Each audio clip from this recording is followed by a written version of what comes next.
RCN. Le son de la différence.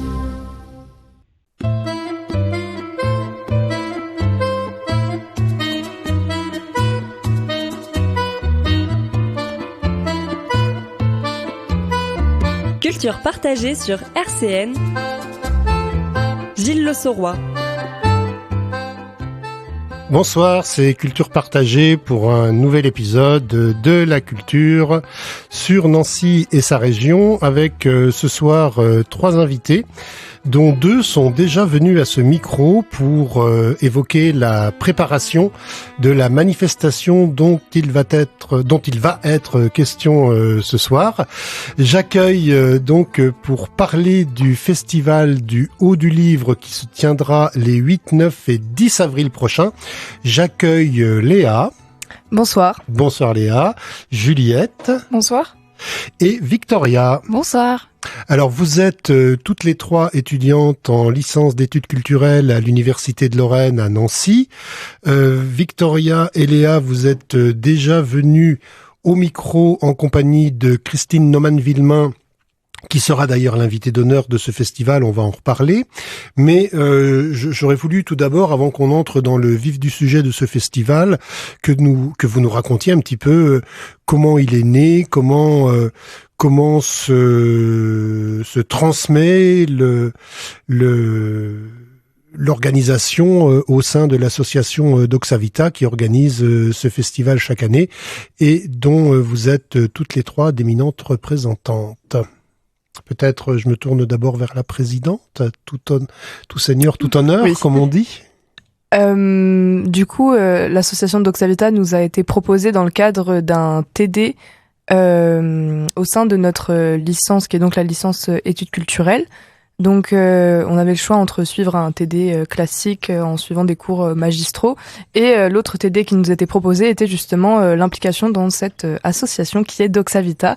Donc, nous avons eu un cours donc par Gilles qui nous a présenté un peu le déroulé de l'année, les tâches auxquelles on devrait répondre, les enjeux aussi qu'on pouvait avoir en s'engageant, qu'il y aurait dans l'association.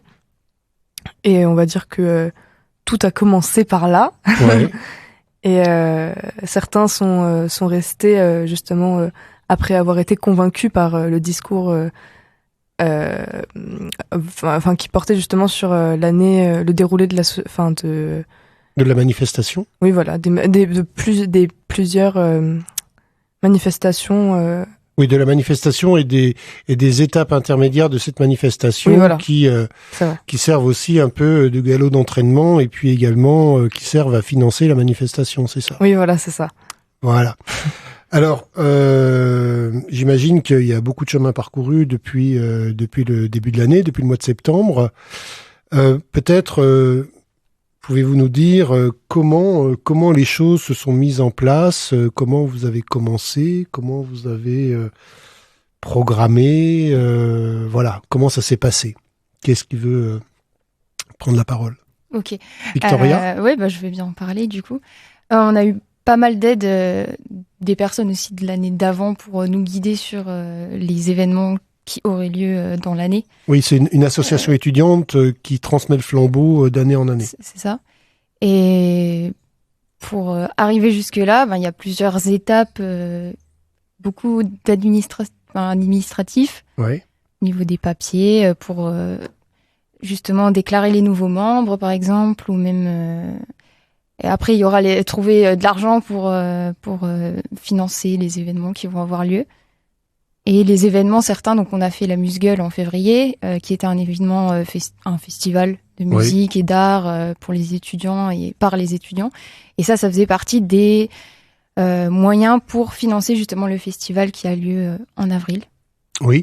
Alors, justement, si on est sur la question des financements, vous êtes une association étudiante. Quelles sont vos sources de financement? Alors, il y a les manifestations intermédiaires. Alors, comment ça se passe? Quelles sont ces différentes manifestations? La Musgueule est un peu une manifestation un peu phare, en tout cas très importante, ne serait-ce qu'en raison du nombre du public important qu'elle déplace. Mais sinon, est-ce que vous avez d'autres sources de financement? Alors, je prends la parole en tant Vas-y. que trésorière. En tant que trésorière, Oui, bien sûr. C'est ouais. légitime. Ouais. Donc les autres moyens de financer, c'est les subventions les subventions. Parce qu'on a des partenaires, mais j'appelle pas ça des partenaires financiers, pas vraiment. Oui. On a des partenaires qui nous aident au niveau logistique ou des aides, par exemple, d'impression, d'affiches. Mais après, au niveau de l'argent, des subventions, soit on s'est basé sur les années précédentes aussi, à qui ils avaient demandé déjà. Et j'ai essayé d'en trouver d'autres, en tout cas un autre. Et comment les convaincre, peut-être, je sais pas. Enfin, en tout cas, on présente bien les objectifs de l'association, pourquoi on a besoin de cet argent. On prouve aussi avec le budget prévisionnel. Bien sûr, ouais. Et pour leur montrer que ça tient la route et qu'on a envie aussi d'aboutir à quelque chose. Donc pour vous, c'est aussi un apprentissage de ce genre de démarche, du montage de projet, c'est ça? Oui, moi personne n'a fait d'études de gestion, donc on apprend en suivant un peu le modèle de l'année dernière, mais aussi en découvrant sur le terrain ouais. la réalité des choses. Alors qui sont les partenaires financiers du festival? Alors, on a eu une subvention donc du LIS, donc c'est Laboratoire de littérature et société. Imaginaire et société, pardon. De l'université. Oui, de l'université de Lorraine, qui nous aide pour la journée d'études qui est devenue une conférence rencontre finalement de l'auteur Christine Neumann-Villemain. Qui a lieu le 8 au matin. Voilà, le 8 au matin. On en reparlera, oui. Ouais. Et donc ils nous ont apporté de l'argent pour cet événement et aussi pour le festival. Après, autres partenaires, on a l'UFR, Arts, Lettres et Langues. Toujours l'université, oui. Voilà. Les acronymes, il faut que je les remette. Voilà. On a eu le Crédit Mutuel, qui est un nouveau partenaire, en tout cas au niveau des subventions, qui a bien voulu nous aider. On les remercie pour cette année. En tout cas, c'est la première fois. Crédit Mutuel enseignant. Oui. Les autres, alors j'essaie de... au niveau financier... Il y a la ville. Alors, on n'a pas eu de retour pour l'instant au niveau niveau de l'argent. On a eu. Mais les autres années, je crois que la ville était partenaire financier. Oui, on fait quand même une demande générale sur une plateforme qui envoie à plusieurs structures. Et on attend les réponses. Peut-être qu'on aura. D'accord. Donc vous avez sollicité ville, département, tout ça. Oui, c'est ça. D'accord, mais les réponses sont pas encore forcément arrivées. Quoi. Non, et puis à voir si... Il n'y a plus qu'à croiser les doigts pour que... Ouais, c'est ça. Je pense on a tout cité là, mais... Pour les partenaires financiers, oui, je pense. On a... je suis pas sûre. C'est les partenaires financiers qui interviennent en fait sur le secteur de ce qu'on appelle la politique de la ville. C'est-à-dire, vous avez sollicité, je crois, ville, département, région, État à travers la préfecture. Oui, pas la région, mais en tout cas, oui, les trois autres, on avait demandé. Très bien. Voilà. Alors, au-delà de ces partenaires financiers, donc on a évoqué des manifestations intermédiaires qui servent aussi à financer le festival. Alors, vous avez parlé de la Muse-Gueule, donc en 3 mots, la Muse. Gueule. Est-ce que on peut en dire oui, je précise parce qu'il y a un théâtre à Nancy qui organise aussi des manifestations qui s'appellent l'Amuse-Gueule et l'apostrophe Amuse-Gueule. Le théâtre, ça respire encore. Donc c'est juste pour qu'il n'y ait pas de confusion. Cette muse qui gueule a gueulé il y a pas très longtemps. C'était il y a quoi, 3 semaines, un mois? Ouais. Hein? Voilà. Et alors, est-ce que vous pouvez nous dire un peu en quoi ça a consisté, comment ça s'est passé, comment ça a marché? Juliette, alors tout à l'heure on a décliné le rôle de Victoria qui est trésorière, Juliette est vice-présidente. C'est ça. Du coup la Muse-Gueule c'est une soirée avec des concerts mais pas que. On a aussi eu la présence d'artistes grâce à un appel à projet qu'on a lancé. Donc on a eu de la photo, de la peinture majoritairement. On a eu aussi un podcast qui a été proposé. Mais majoritairement de la musique, donc ça se déroulait à la MJC Lillebonne, donc pour la 3e édition cette année, pour mettre en avant la culture, surtout faite par des jeunes qui avaient à peu près notre âge, donc une 20aine d'années, et qui venaient majoritairement de la région, voire même de la ville. Bien, et donc à la MJC Lillebonne, mais pas nécessairement que à l'intérieur, malgré la saison encore un peu fraîche. Et comment ça s'est passé? Il y avait des différentes scènes musicales. Il y avait des différentes salles d'exposition. Comment se sont organisées les choses à l'intérieur de la MJC? Donc on avait 4 espaces qui étaient définis. Donc on avait une scène extérieure, donc dans la cour de la MJC Lillebonne, où on avait les concerts de pop, de rock. On avait une scène musicale intérieure où il y avait du rap, de la techno. On a eu aussi un show drag, de la danse. On avait une salle de théâtre, donc tout en haut de la MJC Lillebonne, où on a eu concerts, diffusion de courts-métrages, podcasts, qui faisaient des boucles où les gens pouvaient venir s'installer, prendre quelques dizaines de minutes pour se poser un petit peu au calme pendant la soirée très mouvementée. Et donc la salle d'exposition où les appels à projets étaient exposés. Ouais, donc grosse manifestation quand même. Oui, grosse manifestation. Et en termes de fréquentation du public, il y avait beaucoup de monde, mais est-ce que vous avez un chiffre à peu près, même approximatif, du nombre d'entrées? C'est très approximatif parce qu'on n'a pas pu... on avait, bref, au niveau de l'organisation, on vendait aussi des boissons, donc on a un peu mélangé malheureusement. Mais je dirais peut-être pas les tickets, parce qu'on était organisés quand même, mais disant qu'on n'a pas compté pile le nombre de personnes, j'ai envie de dire... Allez, dis-le. 3000. Non, peut-être. J'ai envie de dire 600 peut-être, mais dans la soirée complète, hein, parce qu'il y a des personnes qui sont plus. Je pense, ouais, pour y être venu, moi j'aurais dit peut-être pas loin de 800 quand même. Ouais. Même plus. Parce que il y a eu des moments où on a dû ralentir déjà les entrées, puisque c'était vraiment compliqué à gérer. Les gens sont arrivés un peu d'un coup et en masse. On a eu des entrées dès le début, donc dès 17h, puisque oui, la soirée s'étendait de 17h à minuit.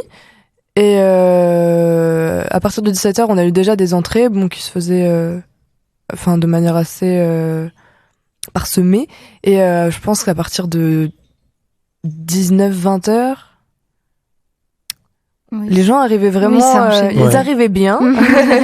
Et après, comme on en parlait tout à l'heure, vers 21h, 22h, c'était vraiment, il y avait du monde partout en fait, que ce soit dans la salle d'exposition, comme l'a dit Juliette, ou la scène intérieure, la scène extérieure.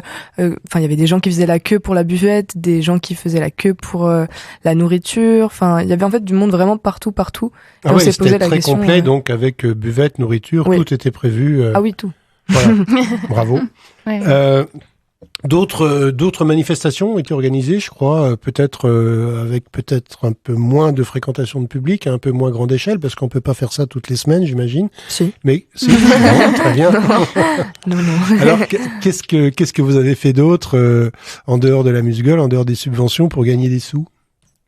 On a organisé aussi une soirée avec un DJ à la brasserie Saint-Èvre. Ouais. On a eu à peu près 100 personnes, si je me trompe pas. 300, c'est 300 pour moi. 3000, direct.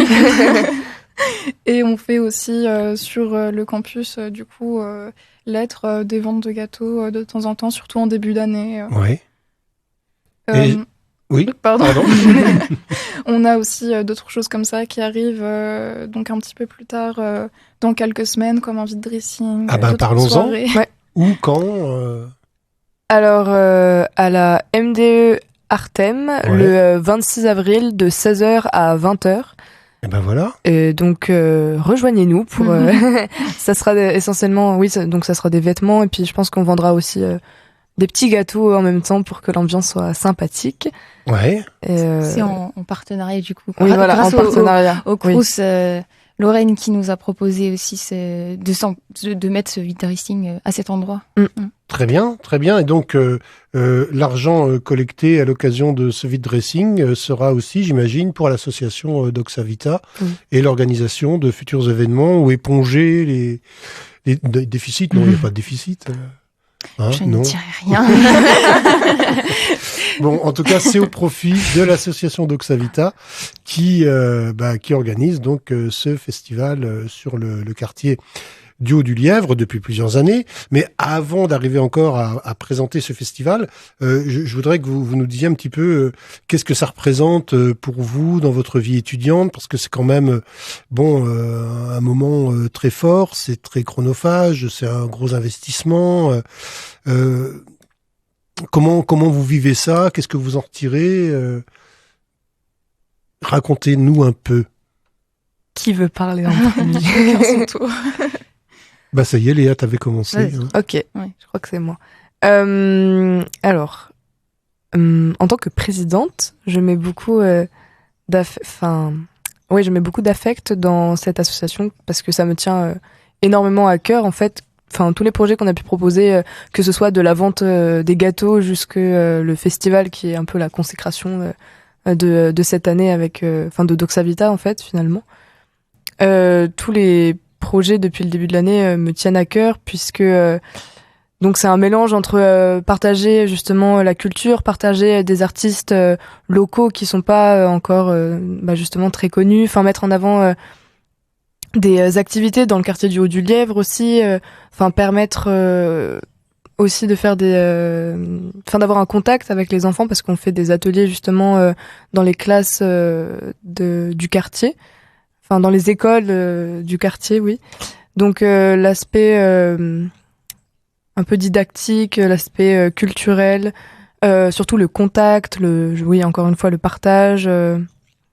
Puis le fait aussi de se rendre utile en fait un peu et entrer de manière un peu vite peut-être, mais dans la vie active, dans la vie un peu professionnelle, parce que même si ça reste une association étudiante et bénévole, on a quand même des responsabilités qui relèvent de choses assez professionnelles et Oui, il y a l'accueil du public. Déjà, c'est quelque chose qui n'est pas anodin d'accueillir des gens. C'est une grosse responsabilité. Et puis, j'imagine que financièrement aussi, il y a des enjeux importants parce qu'il y a des artistes qui sont là, etc. Est-ce que vous avez une idée comme ça du budget annuel de l'association pour cette année 2022 Je laisse Victoria en parler. Voilà, Madame la ministre des Finances, bien sûr. Ouais. Ok, cette année, le budget prévisionnel était de un petit peu plus de 20 000 euros parce que, en fait, il y avait, étant donné qu'il y a eu le Covid, les personnes des 2 années en fait précédentes ont mis de côté de l'argent en fait puisque le festival a été annulé 2 fois. Oui, alors qu'il y a eu il y a eu quand même des manifestations intermédiaires. Parce que entre temps ils ont pu récolter de l'argent, donc en fait on avait une grosse quand même somme de côté. Le but étant pas non plus de tout. On veut faire les choses bien. En plus, comme c'est la première fois qu'on fait, et moi, la première fois que je fais de la gestion financière, je fais quand même attention. Donc, le but n'est pas de tout dépenser non plus. Mais on avait un budget qui nous a permis d'être peut-être rassurés un petit peu au début, même s'il y a des enjeux. Je fais attention. Et puis, il y a des délais à respecter pour les factures et tout. Ouais. Et pour vous, alors, tu disais, Victoria, donc tu n'avais jamais géré comme ça financièrement une association. Juliette, Léa, pour vous, c'est une expérience nouvelle ou vous étiez déjà sensibilisés au travail en association, à la prise de responsabilité, au montage de projets? Alors personnellement, pour moi, c'est quelque chose de totalement nouveau, que ce soit en tant qu'association ou que montage de projet. Donc ça a été difficile au début de se mettre dedans et aussi de pas se laisser décourager face à l'ampleur du projet parce que c'est quand même 2 gros projets parce que la Musgueule est aussi un très gros projet mais c'est hyper enrichissant et ça vaut la peine du coup de prendre ce temps et cette énergie pour ces 2 projets. Ok, oui, Léa? Moi pareil, j'avais jamais été présidente d'une association, mais ce qui m'avait donné envie justement d'avoir ce rôle-là ou même juste de faire partie d'une association, c'était déjà un peu le côté animation que je fais à côté donc, et j'avais peut-être cette compétence-là qui pouvait servir justement à l'association. Puis j'aime beaucoup le contact social et ce genre de choses, et étant donné que là il y a des rendez-vous à assurer, faire de la communication sur les réseaux ou même vraiment beaucoup de liens, de relations avec justement le public en fait qui doit parce que c'est le but de l'association, c'est justement partager des choses et que les gens réceptionnent ce qu'on partage et que ça leur plaise surtout. Et donc ça, non, j'avais moi non plus jamais géré de telles responsabilités.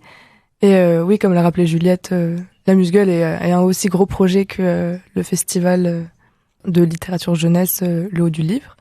Mais encore une fois, ça restera super enrichissant d'avoir eu à gérer de beaux projets comme ça. Très bien. Alors, je vous propose qu'on fasse une première pause musicale qui n'est pas sans rapport, d'ailleurs, avec l'association et avec la Musgueule.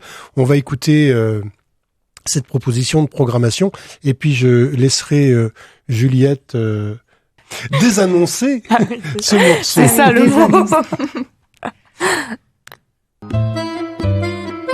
Culture partagée sur RCN avec Gilles Le Sauroy. Alors, je me tourne donc vers Juliette qui va nous dire ce que l'on a entendu et pourquoi ce choix. On vient donc d'écouter Blue Lights du groupe Aoraki. Pourquoi ? Eh bien déjà, ils étaient présents à la Musgueule sur la scène extérieure. Et donc c'est un groupe c'est un groupe qui est originaire de Strasbourg et alentours, qui ont fait leurs études à la fac de lettres de Nancy, d'où je les connais. Et qui font de la très bonne musique. On a entendu, effectivement. Trop bien.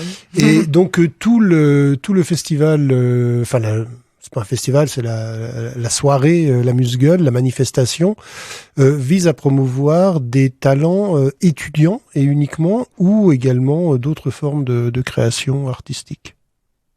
Pas uniquement étudiants, parce qu'on avait aussi donc Tardis, un groupe dont fait partie l'un des professeurs d'anglais de la fac. D'accord, ouais. Donc pas que étudiants, mais majoritairement des talents, on va dire, émergents. D'accord. Oui. Par exemple, on avait Allium, Oui. qui fait partie de la première sélection du Printemps de Bourges, qui avait joué sur la scène, sur l'événement du Printemps de Bourges à l'autre canal à Nancy. Et Cœur Bavard, qui ont participé au tremplin du Jardin du Michel. Donc c'est quand même sympa. Et ces artistes que vous accueillez, ils viennent se produire gracieusement pour les Beaux Yeux de Doxa-Vita, ou vous devez les contractualiser? Comment ça se passe? Est-ce qu'ils sont payés ou pas? Comment ça fonctionne pour la Musgueule? Pour nos beaux yeux, du coup. Oh, formidable. Bon, je pense qu'on peut... Non, ne sert à rien. On avait du coup les artistes que nous, on est allés chercher et justement, on leur proposait une rémunération si elles voulaient bien se produire pour la Musgueule. Du coup, on avait Tardis, Aoraki, Allium dont elle a parlé.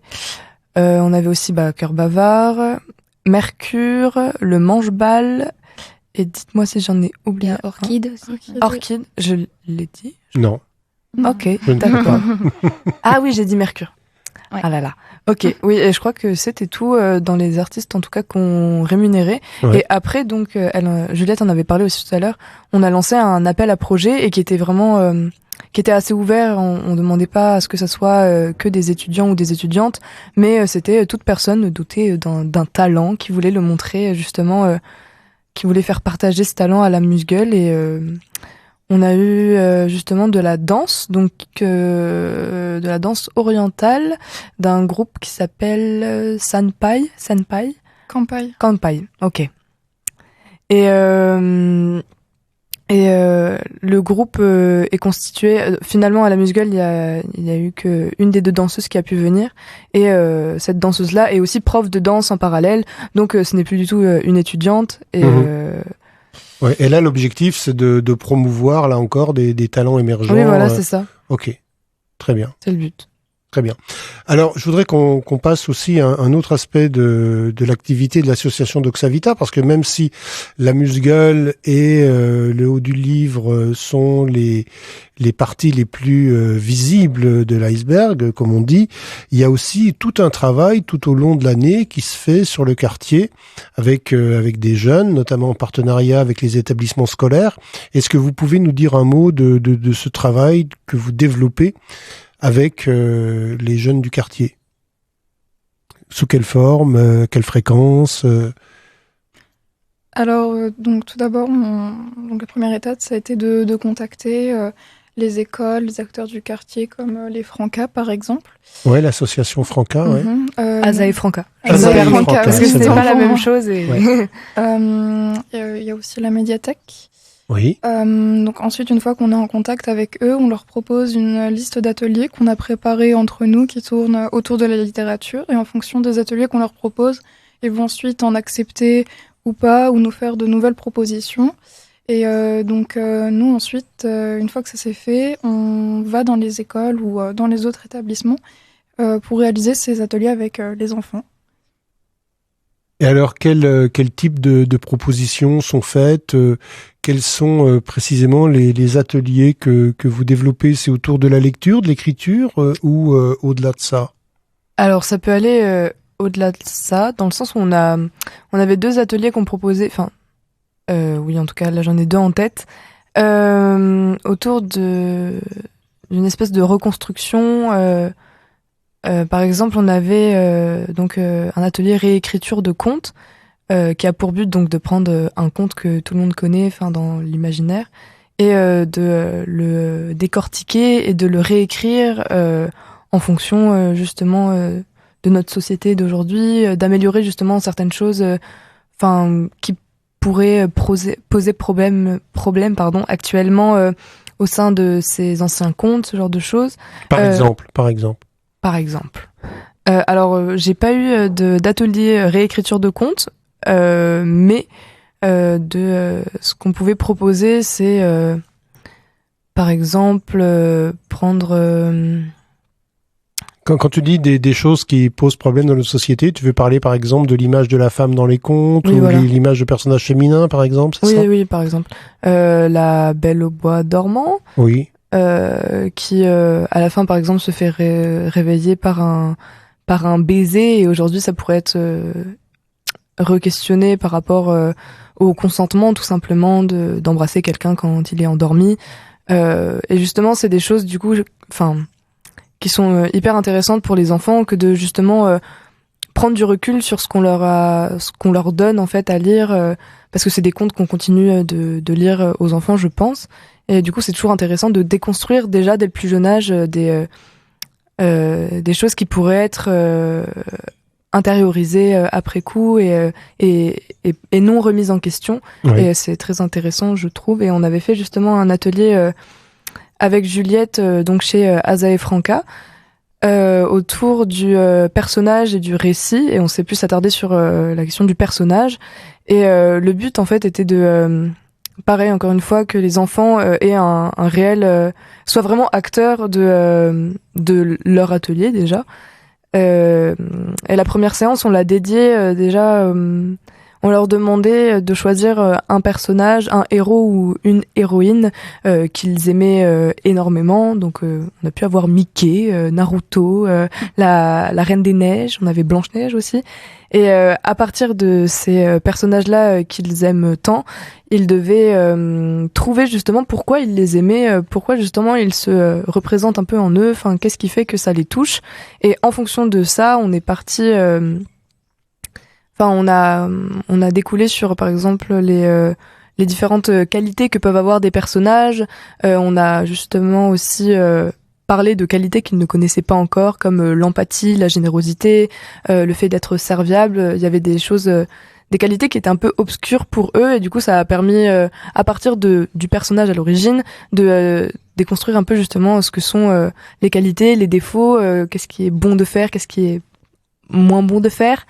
Et la deuxième séance a consisté à faire un dessin de l'héros du héros, ou de l'héroïne qu'ils aimeraient représenter en fonction de 2 qualités qu'ils auraient choisies au préalable, les qualités qu'ils trouvent les plus honorables, par exemple. Et le dernier atelier était plus sur de l'expression théâtrale pour justement toucher à diverses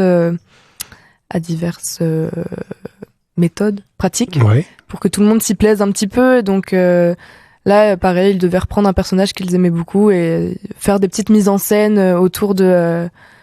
et faire deviner aux autres, ils étaient par équipe, et donc aussi alterner entre les choses individuelles et les choses collectives, pour vraiment qu'il y ait quelque chose de très très riche au niveau de ce qu'on pouvait leur proposer. Et bon, là j'ai parlé essentiellement de notre atelier chez Asa et Franca, mais il y en a eu plein d'autres dans d'autres écoles. Peut-être on peut en évoquer un ou deux d'autres différents pour avoir un peu l'éventail de votre activité, parce que c'est vous-même qui animez les ateliers, ou alors vous vous adressez à des animateurs qui vont le faire? C'est nous. Mais vous savez tout faire. Plusieurs personnes dans l'équipe ont le BAFA, donc ça aide. Bien sûr. J'en fais partie, et même Victoria et Juliette n'ont pas le BAFA, et pourtant elles se débrouillent bien également. Avec les enfants. Donc c'est la volonté de transmettre des choses. Ouais. Alors, d'autres exemples d'ateliers? Oui, des fois, les écoles, par exemple, certaines écoles n'ont pas forcément demandé d'atelier de notre part. Ils avaient déjà un projet qui est en cours et on vient les aider, les accompagner. Donc moi, je fais, par exemple, un atelier avec l'école Moselli, et c'est autour d'un court-métrage centré sur... c'est pour le concours national des droits de l'homme. Donc ils ont décidé de faire un court-métrage en stop-motion, et la classe de CE1 fait les personnages en aluminium. Donc j'accompagnais avec Elisa aussi, on a été à l'atelier pour animer ça. Donc c'était plutôt amusant, même pour nous en tant qu'animatrice, quoi. Et puis l'après-midi, il y avait un atelier avec les CM2 qui rédigeaient les scènes du scénario, en fait.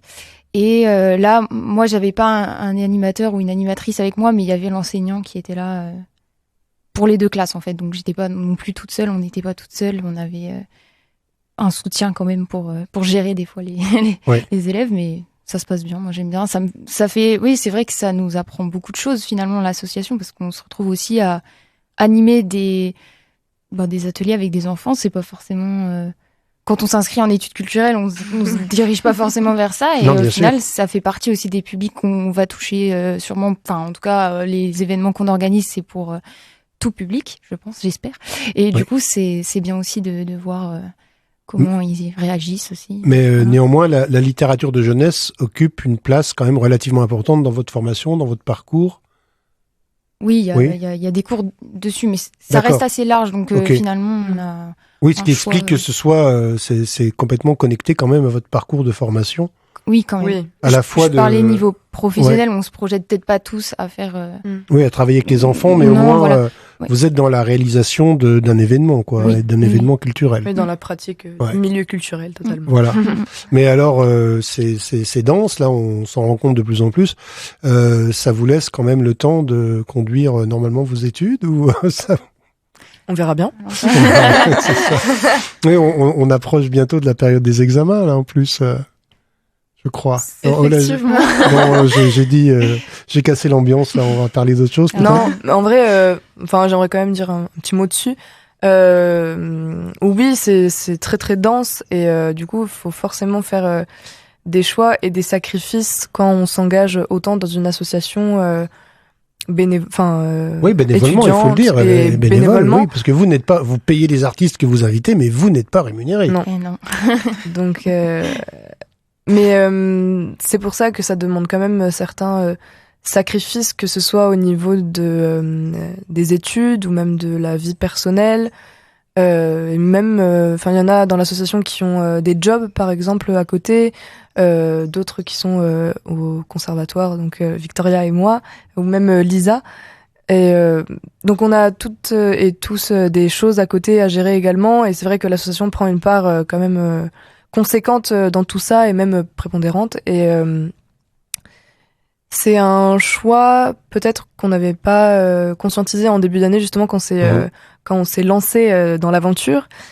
C'est pas non plus un choix que je regrette, Mais en tout cas, c'est intéressant de voir à quel point en fait il y a des responsabilités, à quel point il peut y avoir de la pression, à quel point ça demande justement d'être disponible, d'être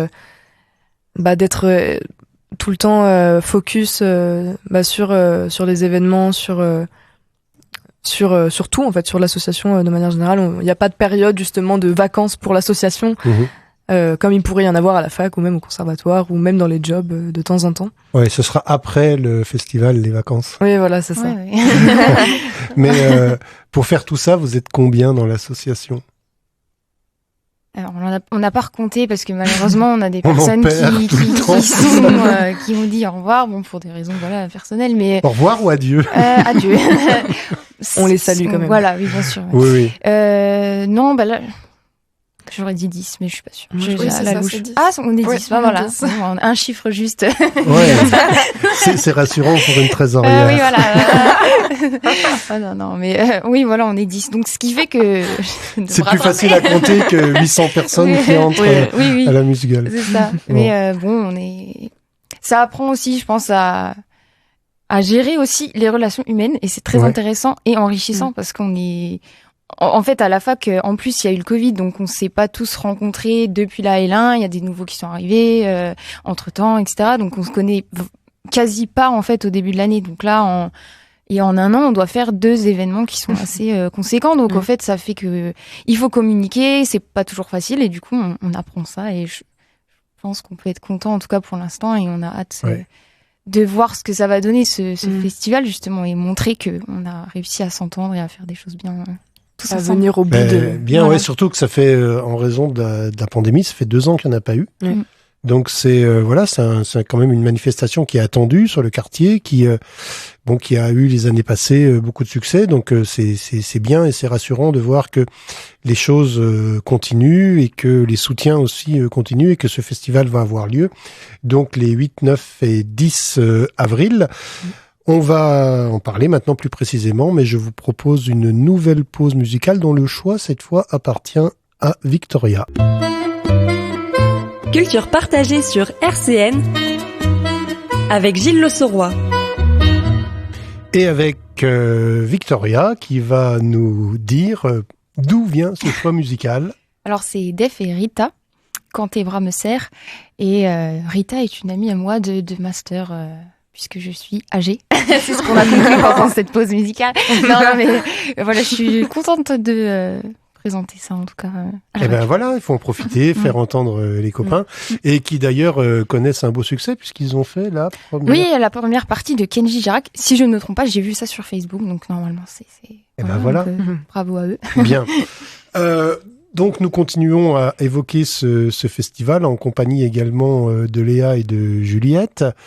Alors peut-être qu'on peut s'appuyer sur les ateliers qu'on vient d'évoquer pour faire une transition envers la manifestation, puisque parmi ces ateliers, il y en a un qui va être dédié au travail de l'écrivain Daniel Picouli, qui est le parrain de cette manifestation, qui vient et participe activement chaque année. Peut-être un petit mot sur cet atelier avec Daniel Picouli ? Non ? Ah oui. Non, mais je savais pas qui voulait parler, du coup. Oui. Alors, du coup, Daniel Picouli, parrain du festival Le Haut du Livre, sera présent donc le samedi matin pour l'ouverture du festival. Oui, jusqu'en début d'après-midi. Jusqu'en début d'après-midi. Et alors, on peut dire que Daniel Picouli sera en dédicace aussi la veille, le 8, à la librairie de Pissenlit. oui, on peut le dire aussi. Le 8 au soir, voilà. Et pendant qu'il sera, enfin après du coup la cérémonie d'ouverture du festival. Bon, ça fait très ouverture des Jeux Olympiques. Ah, ça le sera, ça le sera. Hein. Non, mais oui, petite ouverture pour remercier nos partenaires, enfin les élus, même nos auteurs et nos autrices, et même remercier l'équipe d'être allé jusqu'à là. Et vous remercier aussi. Oh, mais bien sûr. Bon, c'est pas maintenant le discours, mais mais oui, du coup après cette ouverture de festival, il y aura un atelier qui sera dédié justement à Daniel Picouli avec justement la Radio Caraïbes qui sera présente pour enregistrer. Voilà, la prochaine émission de Culture Partagée sera consacrée donc à cette rencontre entre un groupe d'élèves qui a travaillé sur l'œuvre de Daniel Picouli et Daniel Picouli. Voilà, c'est ça. Donc c'était avec une classe de CP de 2 classes, il me semble, parce que de CP de l'école Saint-Exupéry, qu'on a travaillé justement sur Lulu présidente, qui est de la République. Oui, exactement. C'est grâce au papa d'une des membres de l'association qu'on a pu justement avoir cette idée d'atelier et surtout les moyens en fait de pouvoir le rendre possible. Donc le livre donc de Daniel Picouli, Lulu présidente, dans la continuité, parce que avant il y avait Lulu Vroumette et donc là c'est Lulu qui veut devenir présidente. Donc Lulu est une grenouille. Et ses amis, donc animaux de la forêt, sont à un meeting politique de rien ne sert le lièvre. Et en fait, Lulu, elle comprend pas parce que rien ne sert, il est vraiment trop méchant, genre il veut plus de carottes et enfin il fait un peu une dictature dans la forêt. Et du coup, elle comprend pas trop pourquoi ses amis l'abandonnent pour lui. Et donc Lulu en vient à se présenter également aux élections, sauf qu'à la fin du livre, les animaux de la forêt n'arrivent pas à départager Lulu de rien ne sert. Et c'est là qu'interviennent les enfants, c'est que à la manière justement d'un vote électoral, donc des adultes, les vrais, ils vont justement créer une carte d'électeur avec leur nom, prénom, adresse et date de naissance s'ils la savent. Et après, en fonction de cette carte électorale sur laquelle justement ils font aussi un petit dessin ils font un dessin d'eux, ils font une petite signature. Quelque chose justement qui leur donne du pouvoir, en tout cas à l'échelle de leur jeunesse. Et après ça, donc ils en viennent à voter pour ou contre Lulu. Enfin, soit ils votent pour le lièvre, ou soit ils votent pour Lulu. Généralement, c'est pour Lulu. Voilà. Et c'est ça qui va être restitué lors du festival en face avec Daniel Picouli, qui leur posera normalement des questions sur. On peut compter sur lui. Il est très dynamique dans ces cas-là, et je pense que les enfants vont pouvoir aussi justifier leur choix et puis peut-être s'exprimer aussi sur ce qu'ils attendent d'un président de la République, puisque il semblerait qu'on va bientôt, peut-être pas en changer, mais en tout cas en choisir un. Voilà. Le week-end justement du festival. Donc, enfin, en tout cas le premier tour. On va voir si le choix des enfants corrobore le choix des adultes ou pas. Voilà. Alors maintenant donc parlons justement de ce festival. Donc un parrain, Daniel Picouli, une invitée d'honneur. On avait déjà fait une émission avec elle, Christine Naumann. Alors peut-être qu'on peut Naumann Villemain, pardon, j'oublie toujours la moitié de son nom. Peut-être qu'on peut prendre les choses chronologiquement. Donc on commence le 8 avril au matin, le vendredi, à la fac de lettres, avec Christine Naumann-Villemain. Alors, je vous laisse présenter cette conférence qu'elle va animer. Elle sera pas seule, je crois. Alors, donc, oui, non, Victoria. elle sera pas seule. Donc, on a pu avoir la salle majorelle de la maison de l'étudiant Lorraine Sud prêtée, un partenariat, en fait. Voilà, ils nous ont... Donc c'est la maison de l'étudiant de la fac de lettres. Oui, c'est ça. Et donc on a une conférence rencontre faite par Christine Naumann-Villemain. Pourquoi lire des histoires aux enfants ? C'est son thème. Et une intervenante, Marie-Claude Hubert, qui viendra animer un échange autour de la littérature jeunesse. Et voilà. D'accord, donc ça c'est pour le vendredi matin. Donc c'est une manifestation qui a lieu dans l'enceinte de l'université, mais qui est ouverte à tous, bien entendu, aux enfants, aux parents, aux enseignants, à quiconque s'intéresse à l'histoire de la littérature de jeunesse. Et pour l'avoir entendu, je peux témoigner que Christine Naumann-Villemain est absolument passionnante et pleine de vie, parce qu'elle est elle-même auteure. C'est quelqu'un qui est bien édité, qui écrit beaucoup, qui est très reconnu, etc. dans ce domaine. Et elle est vraiment passionnante à entendre. Alors, je crois que je suis sûr même que le vendredi après-midi, ça continue. Alors, sous forme d'un partenariat avec les étudiants du CFA de l'Opéra de Lorraine. Qui peut en dire un mot ? Je veux bien, Léa, puisque je les ai rencontrés, justement, c'était en janvier. Oui. Le 4 janvier. Du coup, on est en partenariat avec 8 étudiants du CFA Opéra qui sont dans une licence qui parcours, sont je sais plus le parcours quelque chose. Métier de la scène lyrique, et à l'intérieur de quoi il y a effectivement accompagnement des publics. Oui, voilà, c'est ça. Tout ce qui est plus travail autour de la scène, de la production, de la documentation, etc. Voilà. Et avec eux, on a discuté justement du concert pédagogique qu'ils allaient mettre en place pour le vendredi 8 avril, et donc l'après-midi, et qui se déroulera à la MJC du Haut-du-Lièvre. Et ça consiste, le concert pédagogique clôture les ateliers qu'ils vont d'abord faire avec les enfants. Donc ça sera des ateliers autour du jazz en fait, justement pour partager des connaissances sur ce genre musical. Donc il y aura un atelier sur saxophone, un atelier sur la batterie et un atelier sur les vinyles. Oui. Et donc il y aura ils sont en contact avec une école justement du quartier avec qui justement ils ont déjà un peu amorcé les choses, et là il y aura 3 groupes d'enfants qui vont tourner, qui vont faire les ateliers les uns après les autres, et justement c'est le concert pédagogique du trio ça c'est une bonne question. Je l'avais mais je l'ai oublié. Moi aussi. Je l'ai écrit et je crois que c'est un mot C'est un trio de jazz qui va proposer des grands standards du jazz, de la comédie musicale jazz, et ce sera l'occasion donc de familiariser les enfants avec un répertoire qu'ils n'auraient pas forcément très connu. Du coup, le Michael Cuvillon Trio de 15h à 16h donc à la MJC du Haut-du-Lièvre, et le concert est ouvert oui, c'est un public le concert est plus spécialement tourné vers les enfants, et en particulier ceux qui auront déjà travaillé en amont avec les musiciens et tout, mais bien entendu quiconque veut venir peut assister à ce spectacle, c'est gratuit dans la limite des places disponibles. Exactement. Voilà. Alors, le lendemain, le 9, commence rapidement maintenant le festival. On a tellement parlé qu'on n'a plus le temps de dire grand-chose, mais on va peut-être donner la programmation quand même, date par date et événement par événement.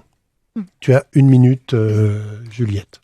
Donc on commence par le samedi matin avec donc l'atelier autour de Daniel Picouli à 11h, mais aussi une lecture de contes par Amandine Didolo pour les 0-4 ans.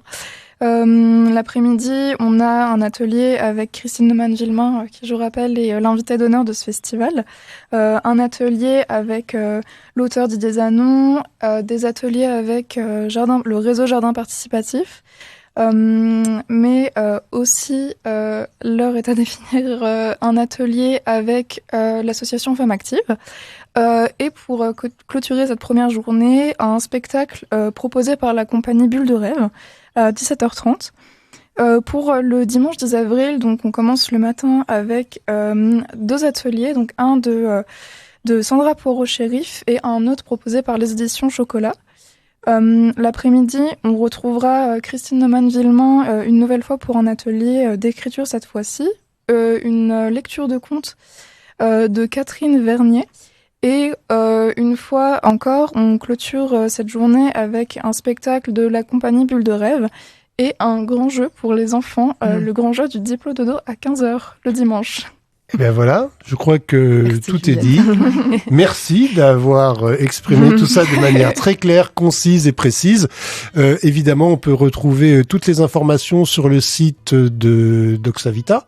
On peut peut-être donner l'adresse. Le haut du livre. .com. Le haut du livre.com, tout attaché. Ouais. Et il y a le compte Instagram aussi sur lequel il y a des informations. Donc Doxavita. Doxavita pour le compte Instagram. Voilà, tout attaché. Merci, chers auditeurs, de votre fidélité. Merci à toutes les 3 d'être venues nous parler de vos activités culturelles. Et je vous dis donc à la prochaine fois, qui sera encore donc pour parler de ce festival, pour une restitution de l'atelier de Daniel Picouli et des enfants. Au revoir. Au revoir. Au revoir. RCN, www.rcn-radio.org